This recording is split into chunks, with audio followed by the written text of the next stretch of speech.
Madam మా సార్‌కి వచ్చాం మేడం. ఫస్ట్ ఆ జిల్లాకొచ్చిన తర్వాత ఇష్యూ జరిగింది. తర్వాత మేడం అక్కడికొచ్చారు. వచ్చిన తర్వాత బేసిక్ నుండి కూడా ప్రిపేర్ చేసుకుంటూ వచ్చారనేది ఉందండి. కరెక్ట్ అంటారా? అంటే ఆల్రెడీ జిల్లా ఎస్టాబ్లిష్ అయింది. ఎస్పీ ఆఫీస్ ఉన్నా ఇన్ అండ్ ఔట్ వాటర్ కూడా లేకుండా పరిస్థితులు అవును. ఉందంటున్నారు. అవును. వాస్తవేనా? వాస్తవమే. అంటే ఫ్రమ్ మన ఫౌండేషన్ చేసుకొచ్చారా అవును. వాళ్ళు? సో, డీసీఆర్‌బీ ఆ! అంటే ఆల్‌మోస్ట్ ఎస్టాబ్లిష్ చేయడము. ఆ! స్పెషల్ బ్రాంచ్ కానీ ఆల్‌మోస్ట్ అంతకుముందు ఒక ఆఫీసర్ ఉన్నారు కదండీ అది. అప్పుడు ఉన్న పరిస్థితిలో ఏది కూడా సరిగ్గా పని చేయడం లేదు. సో, అంతా దిద్దాల్సి వచ్చింది. అంటే ఫౌండేషన్ యేసుకుంటూ వచ్చారు. ఆల్రెడీ ఎస్టాబ్లిష్ అయింది కాకుండా మళ్ళీ ఫ్రెష్‌గా ఫౌండేషన్ తీసుకొచ్చారు. రైట్. సార్ మీరు బాపట్లలో ఇంకొక యాప్ పెట్టారు. దానివల్ల పబ్లిక్ ఏం యూజ్ చేసింది? సో, బాపట్ల మేము ఎలక్షన్‌లో ఒక యాప్ సమర్థ్ అని ఒక యాప్ తీసుకొచ్చాము. ఆ యాప్‌లో మనకి జిల్లాలో ఉన్న ప్రతి ఒక్కరిది home guard, constable, ASI, SI, CI అందరిది లైవ్ లొకేషన్ వస్తుంది. సో, హుహు. ఆ మ్యాప్ మీద అన్ని పోలింగ్ స్టేషన్స్ మనం ప్లాట్ చేసాము. ఆ పోలింగ్ స్టేషన్స్‌తో పాటు ప్రతి ఒక్కరు ఎక్కడ ఉన్నారు, కరెంట్ లొకేషన్ ఎక్కడ ఉంది అది వస్తుంది. హ్మ్. ప్రతి ర్యాంక్‌ది వేరే వేరే కలర్‌లో వస్తుంది. అండ్ పోలింగ్ స్టేషన్స్ కూడా 2 రకాల కలర్స్‌లో వస్తాయి. సో, మనకి మానిటరింగ్‌కి చాలా చాలా ఈజీ అయింది. దట్ ఏ పోలింగ్ స్టేషన్ దగ్గర ఎంతమంది ఫోర్స్ ఉన్నారు, ఇప్పుడు ఏం చేస్తున్నారు, ఎక్కడైనా మనకి law and order problem start అయిందంటే ఇమ్మీడియేట్‌గా ఆ యాప్‌లో ఒక ఎస్ఓఎస్ బటన్ ఇచ్చాము. ఆ ఎస్ఓఎస్ బటన్ నొక్కితే మ్యాప్‌లో ఆ పర్సన్ రెడ్ కలర్ అయిపోతారు. అదే విధంగా మనకి ఒక ఫోన్ కాల్ వస్తది. ఆటోమేటిక్ ఫోన్ కాల్ వస్తది.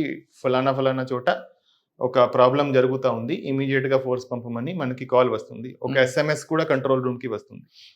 సో, కంట్రోల్ రూమ్ నుంచి మనం ఇమ్మీడియేట్‌గా బటన్ ప్రెస్ అయినాక చూస్తాము.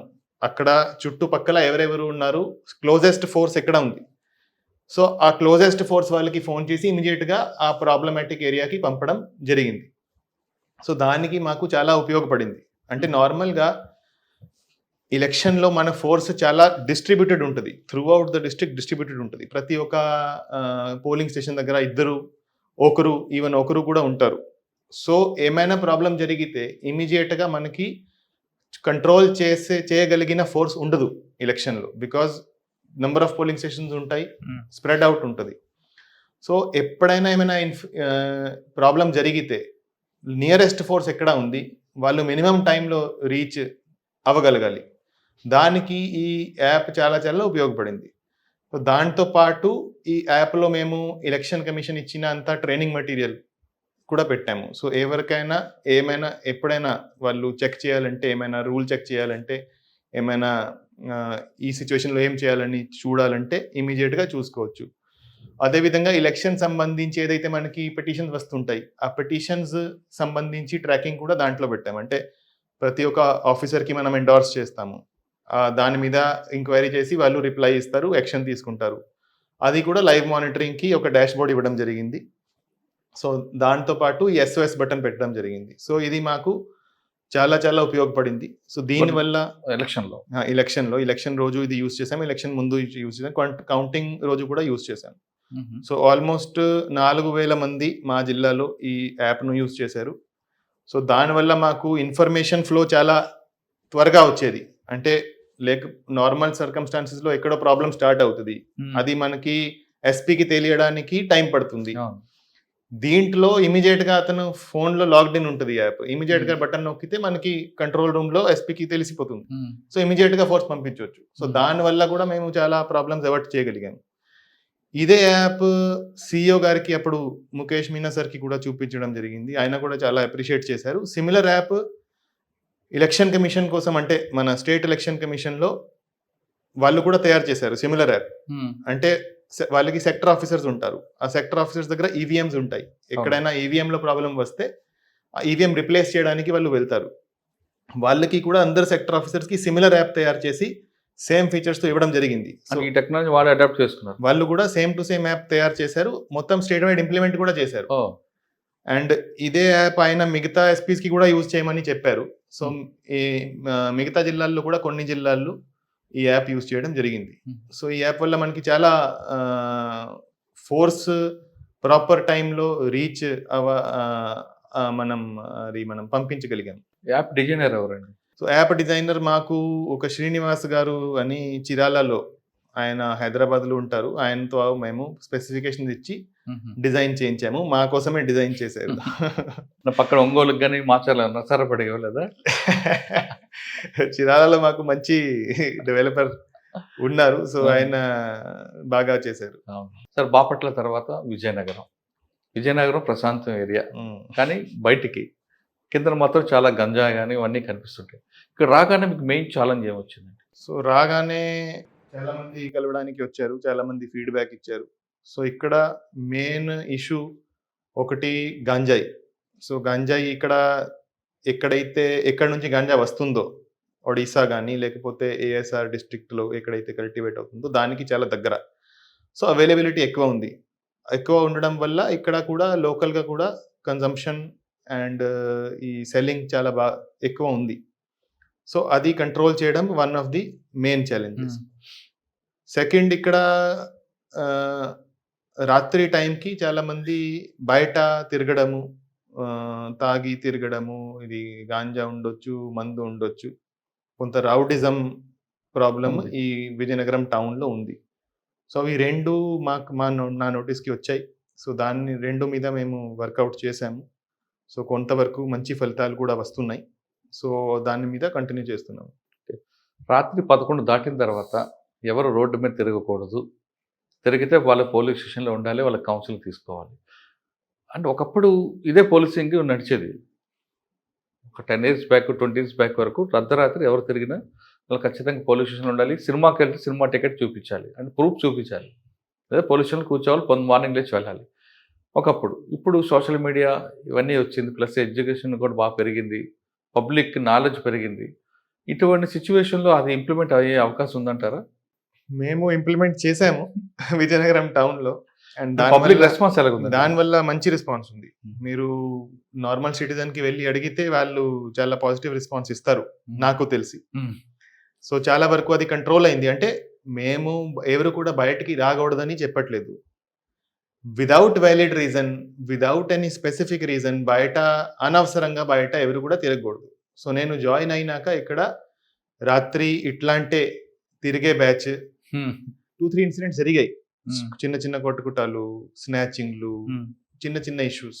సో దట్ మీన్స్, అంటే దాంతో నాకు అర్థమైంది ఏంటంటే ఇది ప్రాబ్లం ఎవరైతే అందరూ చెప్తున్నారో ప్రాబ్లం ఉంది, ఇన్సిడెంట్స్ కూడా జరిగాయి, వాళ్ళను ఖచ్చితంగా కంట్రోల్ చేసుకోవాలి. సో చాలా మంది రాత్రి ఆర్ ఎర్లీ మార్నింగ్ బయట రావడానికి భయపడేవారు. సో అటువంటి పరిస్థితి ఎక్కడా కూడా ఉండకూడదు. సో బయటకి ఎవరైనా తిరిగితే వాళ్ళు ప్రాపర్ మేనర్లో తిరగాలి, ఎవరికి మిగతా వాళ్ళకి ఇబ్బంది పెట్టకుండా తిరగాలి. బయటకి వచ్చి ఎవరికైనా ఇబ్బంది పెడితే మాత్రం, ఎవరికైనా ఏమైనా క్రైమ్ చేస్తే మాత్రం దెన్ చట్టపరమైన చర్యలు ఉంటాయి. నెల్లిమర్రు నుంచి విజయనగరం ఎంటర్ అవుతున్నప్పుడు బైపాస్ రోడ్డు, ఆ రోడ్ ఒకటి. నెక్స్ట్ విజయనగరం నుండి విజయనగరం టౌన్లోకి ఎంటర్ అవుతున్నట్టు ఒక బైపాస్. ఈ 2 రూట్లో కూడా ఎక్కువగా సాయంత్రం 7 తర్వాత బైక్ రేసింగ్ చేస్తూ, ఎక్కువ ఈవిటీజింగ్ చేస్తూ ఇల్లీగల్ యాక్టివిటీస్ అవుతున్నది పబ్లిక్ కంప్లైంట్. అది కూడా కంట్రోల్ అయింది. బైక్ రేసెస్ చాలా ఎక్కువ అయ్యేవి రాత్రి 11 తర్వాత. సో అది చాలా వరకు కంట్రోల్ అయింది. ఇంకా కూడా ఎక్కడైనా ఉంటే మేము కంటిన్యూస్ గా దాని మీద ఫోకస్ చేస్తున్నాం. సైలెన్సర్ పెట్టుకొని సౌండ్లు పెడుతూ డిస్టర్బ్ చేస్తున్నారని కూడా కంప్లైంట్. అది దాని మీద మేము వర్కౌట్ చేస్తున్నాము. అది త్వరలోనే ఇట్ విల్ దానికి కూడా యాక్షన్ ఉంటుందా? ఓకే. అంటే రాత్రి 11 దాటాక ఎవరు తిరగద్దును కాదు, కానీ తిరిగితే మాత్రం ఎవిడెన్స్ ఉంటుంది. తిరిగితే మాత్రం ఏదో రీజన్ ఉండి రావాలి, అన్నెసరీ రాకూడదు.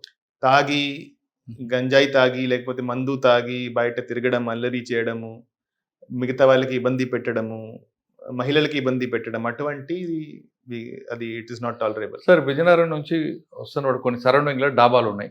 ఈ డాబాలో నైట్ టైం తాగి న్యూసెన్స్ చేస్తున్నారు కూడా కంప్లైంట్ ఉంది. గతంలో అదే కేసులో మర్డర్ కూడా జరిగింది. అటువంటి జరగకుండా మీరేం యాక్షన్ తీసుకుంటున్నారు? సో అది కూడా ఇప్పుడు డాబాల దగ్గర ఒకటి లిక్కర్ సర్వ్ చేయకూడదు అనేది మేము ఇంప్లిమెంట్ చేస్తున్నాము. సెకండ్, ఎవరు కూడా అనవసరంగా రాత్రి టైంకి తాగి తిరగకూడదని. సో దాని కిందనే ఇది కూడా వర్కౌట్ చేస్తున్నాం. మీరు చెప్తున్నట్టుగా గాంజా ఎస్కోటా కారిడార్ కనిపిస్తుంది, ట్రాన్స్పోర్ట్ కారిడార్. దీన్ని బ్రేక్ చేయడానికి మీరు ఏం చేస్తున్నారు? సో ఒకటి మనకి విజయనగరంలో విజయనగరం జిల్లా పరిధి ద్వారా ట్రాన్స్పోర్ట్ మిగతా జిల్లాలకి ట్రాన్స్పోర్ట్, లేకపోతే అదర్ స్టేట్స్కి ట్రాన్స్పోర్ట్ అవుతుంది గాంజా. దానికి మేము 5 చెక్ పోస్ట్స్ పెట్టాము. 24/7 పర్మనెంట్ చెక్ పోస్ట్ పెట్టడం జరిగింది. మనకి విజయనగరం జిల్లా బార్డర్ దగ్గర ఏదైతే మెయిన్ రూట్స్ ఉన్నాయో అన్ని రూట్స్ కవర్ చేస్తూ 5 చెక్ పోస్ట్ స్టార్ట్ చేయడం జరిగింది. అదేవిధంగా ఫిక్స్డ్ చెక్ పోస్ట్ కాకుండా ప్రతిరోజు 10 చోట్ల డైనమిక్ వెహికల్ చెకింగ్ కూడా చేయడం జరుగుతుంది. సో అది వేరే వేరే టైంకి ఆడ్ టైమ్స్ అంటే early in the morning, late in the night, సాయంత్రము. So different times different places ప్రతిరోజు 10 చోట్ల 2 అవర్స్ వెహికల్ చెకింగ్ కూడా చేస్తున్నాం. దాంతో మనము ఈ ఏదైతే ట్రాన్స్పోర్ట్ అయ్యి బయటికి వెళ్తుందో అది కంట్రోల్ చేస్తున్నాం. అదేవిధంగా ఈ లోకల్ కన్జంప్షన్, లోకల్ అమ్మడము దాన్ని కంట్రోల్ చేయడానికి గాంజా టీం ఒకటి మేము పెట్టాము. సో ఎక్కడైతే ఎక్కువ ఇటువంటి ఏరియాస్ ఉన్నాయో, ఎక్కడైతే ఎక్కువ ఇట్లాంటివి జరుగుతున్నాయో అక్కడ ఫోకస్ చేశాము. అండ్ దాంతో మంచి ఫలితాలు కూడా వచ్చాయి. లాస్ట్ 2 monthsలో మనం అరౌండ్ 30 కేసెస్ రిజిస్టర్ చేశాము. అండ్ 140 దాకా ముద్దాయిలు దాంట్లో అరెస్ట్ అయ్యారు. ప్రతి కేసు ఏదైతే మనం రిజిస్టర్ చేశామో ప్రతి కేసులో ఆ గాంజా ఎక్కడి నుంచి వచ్చింది, ఎవరు తీసుకొచ్చారు, ఎవరు అమ్మారు, ఎవరు కొన్నారు, ఎవరు కన్జ్యూమ్ చేశారు, ప్రతి ఒక్కరిని ఆ కేసులో మనం అక్యూజ్గా పెట్టడం జరిగింది. సో దాంతో చాలా కొంత భయం వచ్చింది. సో ఇదే మేనర్లో కంటిన్యూ మేము చేస్తున్నాము. సో దాంతో ఇది ఒకటి ఎన్ఫోర్స్మెంట్ పార్ట్.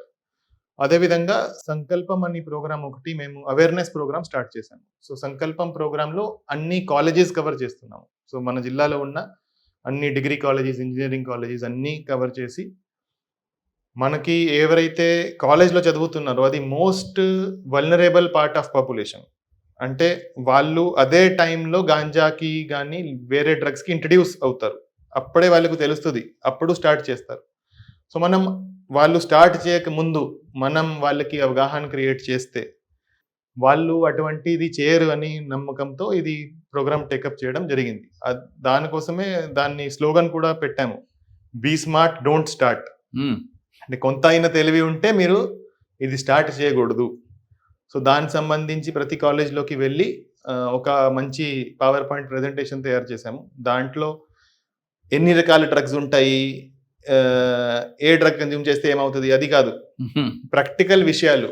అంటే డ్రగ్స్ స్టార్ట్ ఎలా అవుతాయి, నార్మల్గా యూత్ డ్రగ్స్ ఎందుకు స్టార్ట్ చేస్తారు, ఒకసారి స్టార్ట్ అయితే దాన్ని ఎలా కంట్రోల్ చేయాలి, ఎలా హెల్ప్ సీక్ చేయాలి, ఏమైనా మీకు ప్రాబ్లం ఉంటే ఎవరిని అప్రోచ్ చేయాలి. సో అటువంటి ప్రాక్టికల్ ఇష్యూస్ను దాంట్లో మనం ఇంక్లూడ్ చేస్తూ ఒక ప్రెజెంటేషన్ తయారు చేయడం జరిగింది. అదేవిధంగా అందరికీ ఒక ప్రింటెడ్ బ్రోషర్ ఇస్తున్నాము. అది 4 pages బ్రోషర్. దాంట్లో ఇవే ఆస్పెక్ట్స్ మీద డీటెయిల్గా చాలా కన్సైజ్ మేనర్లో అది ఇన్ఫర్మేషన్ ఇవ్వడం జరుగుతుంది.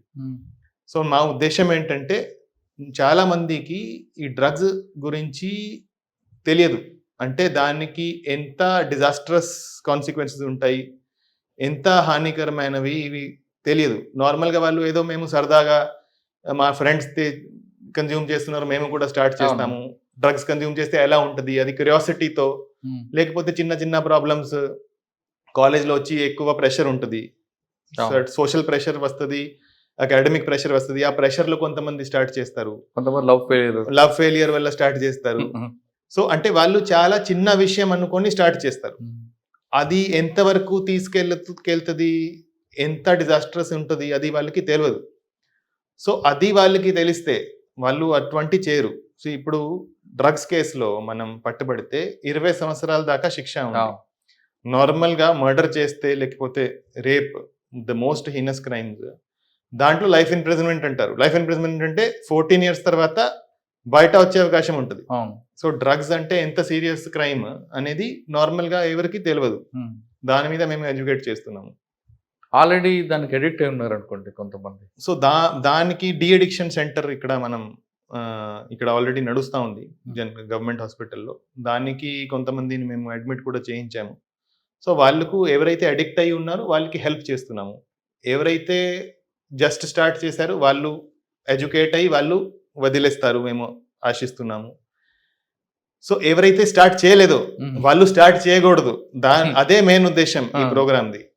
సో అందరికీ అవగాహన ఉంటే ఖచ్చితంగా వాళ్ళకి కొంత అయిన తెలివి ఉంటే ఎవరు కూడా అన్ని తెలిసినాక ఎవరు కూడా చేయరు. నార్మల్గా ఇప్పుడు మనకి ఏమైనా జాబ్ వస్తే జాబ్ వస్తే పోలీస్ వెరిఫికేషన్ ఉంటుంది, అది అవును. ఎవరికి తెలియదు. ఉమ్. ఏమైనా పాత క్రిమినల్ చిన్న చిన్న ఈ డ్రగ్ కేసు ఉంటే, లేకపోతే ఏమైనా చిన్న చిన్న బాడీలీ అఫెన్స్ కేసు ఉంటే, పెట్టి కేసులో పెట్టి కేసులు ఉంటే, అది దానివల్ల మనకి జాబ్ వచ్చినాక కూడా వాళ్ళు మనకి తీసుకోరు. ఉమ్. పోలీస్ వెరిఫికేషన్లో కేసు వస్తుంది, వాళ్ళు యాక్సెప్ట్ చేయరు. సో అది కూడా వాళ్ళకి చెప్తున్నాము, మీరు ఏమైనా డ్రగ్స్ జోలిలో డ్రగ్స్ కన్జ్యూమ్ చేసి ఏమైనా పట్టుబడితే, లేకపోతే డ్రగ్స్ కోసం డబ్బు కావాలి, అవును. ఆ డబ్బు కోసం కొంతమంది చిన్న చిన్న క్రైమ్ స్టార్ట్ చేస్తారు. సో దానివల్ల మీరు ఏమైనా క్రైమ్ చేస్తే మీకు మీ జీవితం నాశనం అయిపోతుంది, మీ ఫ్యూచర్ నాశనం అయిపోతుంది అని కూడా ఎడ్యుకేట్ చేస్తున్నాము. సో మా నమ్మకం ఏంటంటే ఇదంతా తెలిసినాక ఎవరైతే స్టార్ట్ చేయలేదో వాళ్ళు చేయరు. అంటే మీ ఆబ్జెక్టివ్ మంచిది కనిపిస్తుంది, అది ఇంప్లిమెంట్ అవుతుందా అన్నది. ఖచ్చితంగా అవుతుంది, ఖచ్చితంగా అవుతుంది. ప్రతి ఒక్కరు ఒక రేషనల్ హ్యూమన్ బీయింగ్, ప్రతి ఒక్కరు ప్రతి పని చేసే ముందు కొంత అయినా ఆలోచిస్తారు. ఉమ్. సో కొంత అయినా ఆలోచన ఉంటే ఖచ్చితంగా దాని మీద దాని ఇంపాక్ట్ అవుతుంది.